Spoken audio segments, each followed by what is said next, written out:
ഗുരുവിൻ്റെ ജന്മഗൃഹത്തിന് ഒരു ആധികാരികത എന്ന് പറയുന്നത് ഗുരുവിന് കിട്ടിയ വാക്കാണ്. അതായത് നിന്റെ ജനിച്ച സ്ഥലം കൂടി ഉണ്ട്. അപ്പോൾ സാധാരണ മഹാത്മാക്കളിൽ നിന്ന് വ്യത്യസ്തമായി ജന്മസ്ഥലം കൂടി ഉണ്ടെന്ന് ദൈവവാക്കായിട്ട് ഗുരുവിനെ അരുളി ചെയ്ത് കിട്ടി. അതാണ് ഗുരുവിൻ്റെ ഈ ജന്മഗ്രഹത്തിൻ്റെ ഏറ്റവും വലിയ പ്രത്യേകതയാണ് തന്നെ.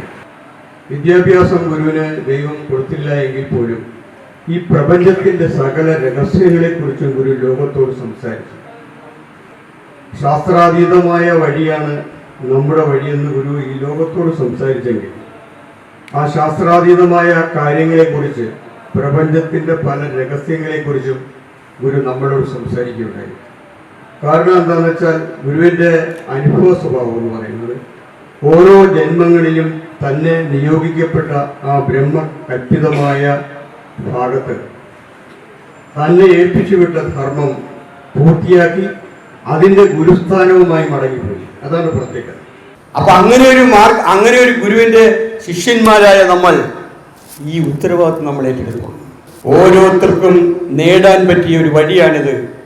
ഈ അവധൂത യാത്രയിലൂടെ ഓരോ മനുഷ്യരും നല്ല മനുഷ്യനാകാൻ, നല്ല ജ്ഞാനികളാകാൻ, നല്ല അനുഭവമുള്ള ശിഷ്യന്മാരാകാൻ, നല്ല അനുഭവമുള്ള ഗൃഹസ്ഥാശ്രമികളാകാൻ, നല്ല അനുഭവമുള്ള മാതൃമണ്ഡലത്തിൻ്റെ അമ്മമാരാകാൻ, നല്ല അനുഭവമുള്ള VSNKയുടെ പ്രവർത്തകരാകാൻ എല്ലാവർക്കും അവസരമാണിത്. സന്യാസിമാർക്ക് മാത്രമല്ല.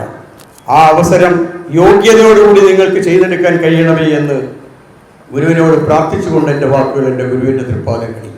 ഇവിടെ നിന്ന് തുടങ്ങുന്ന യാത്ര നമ്മുടെയൊക്കെ ആത്മാവിലേക്കുള്ള തീർത്ഥയാത്രയാണ്.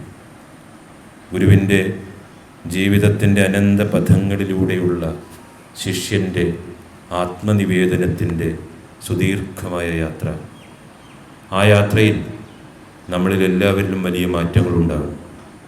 സന്യാസിമാരിൽ മാത്രമല്ല, അനുഭവശാലികളായ ആളുകളിൽ മാത്രമല്ല. ഗുരുവിനെ പ്രാർത്ഥിക്കുന്ന, ഗുരുവിന് വേണ്ടി വിയർപ്പൊഴുക്കുന്ന, ഗുരുവിന് വേണ്ടി കണ്ണുനീരൊഴുക്കുന്ന, ഈ കായലിൽ കക്ക വരുന്ന, ഈ കടലിൽ മീൻ പിടിക്കുന്ന, ഈ മണ്ണിനോട് യുദ്ധം ചെയ്യുന്ന സാധാരണക്കാരായ, ഒന്നുമറിയാൻ പാടില്ലാത്ത ആളുകളുടെ സ്നേഹത്തിൻ്റെ പാശത്തിൽ കെട്ടിയ യാത്രയാണ്. ആ യാത്രയ്ക്ക് ചരിത്രപരമായ വലിയ നിയോഗമുണ്ട്. ആ നിയോഗത്തിന് നമ്മളെല്ലാവരും പാത്രീഭവിക്കുകയാണ്, നമ്മളെല്ലാവരും സാക്ഷ്യം വഹിക്കുകയാണ്. ജീവിതത്തിൽ ജന്മാന്തരങ്ങളിൽ, പുരുഷായുസ്സുകളിൽ, പുരുഷാന്തരങ്ങളിൽ, യുഗാന്തരങ്ങളിൽ, മന്വന്തരങ്ങളിൽ, കൽപ്പാന്തങ്ങളിൽ ഒരു മനുഷ്യജീവിക്ക് അല്ലെങ്കിൽ ഒരു ജീവിക്ക്, ഒരു അണുവിന് ഒരു പ്രാവശ്യം മാത്രം കിട്ടുന്ന അനന്തമായ മഹാകാരുണ്യം. അതിൽ ജീവിതത്തെ ചാലിച്ചെടുക്കുവാൻ നമുക്കെല്ലാവർക്കും സാധിക്കും. അതിൻ്റെ ത്യാഗത്തിൻ്റെ ഒരംശത്തിൽ പോലും എത്തുവാൻ നമുക്ക് കഴിഞ്ഞില്ല എന്ന് വരും. അവധൂത് എന്ന് പറയുന്ന വാക്കുപോലും നമുക്ക് ഉച്ചരിക്കുവാൻ യോഗ്യതയുള്ള കാര്യമല്ല. അത് നമ്മുടെ ജീവിതത്തിലെ ഏറ്റവും വലിയ മാതൃകയായി തീരട്ടെ, അനുഗ്രഹമായി തീരട്ടെ. അത് നമ്മുടെ പ്രാർത്ഥനയായി തീരട്ടെ എന്ന് ആഗ്രഹിക്കുന്നു, പ്രാർത്ഥിക്കുന്നു, അർപ്പിക്കുന്നു.